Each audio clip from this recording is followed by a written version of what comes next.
बहुत समय पहले की बात है। माता अंजना और पिता केसरी के घर एक तेजस्वी बालक ने जन्म लिया। ये कोई साधारण बालक नहीं था। उनके जन्म में स्वयं पवन देव का आशीर्वाद था। इसलिए उन्हें पवन पुत्र भी कहा जाता है। सूरज को फल समझ लिया। एक दिन सुबह सुबह आकाश में लाल लाल चमकता सूरज निकला। बाल हनुमान खेल रहे थे।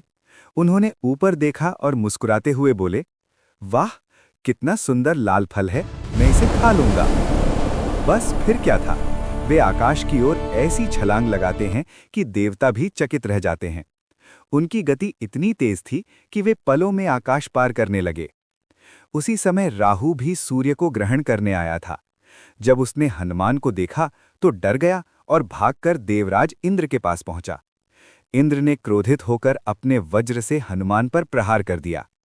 वज्र उनके ठोड़ी हनु पर लगा और वे नीचे गिर पड़े।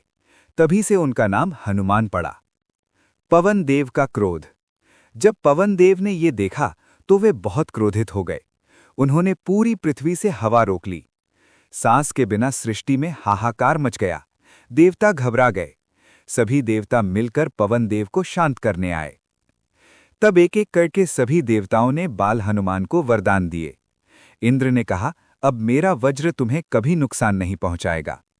सूर्यदेव ने उन्हें ज्ञान और तेज दिया। वरुण देव ने जल से अजेय होने का वरदान दिया। अग्निदेव ने अग्नि से न जलने का आशीर्वाद दिया। ब्रह्मा जी ने अमरता और अद्भुत बुद्धि का वरदान दिया। इस प्रकार बाल हनुमान असीम शक्ति और वरदानों से संपन्न हो गए। नटखट बालक की लीला। बचपन में हनुमान जी बहुत शरारती थे। कभी ऋषियों के यज्ञ में पहुंच जाते, कभी उनकी जटाएं खींच देते, तो कभी उनके कमंडल छुपा देते।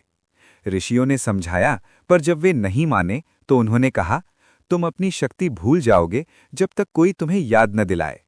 यही कारण था कि बाद में जब उन्हें अपनी शक्ति का स्मरण कराया गया, तब उन्होंने समुद्र लांघकर माता सीता की खोज की। सीख।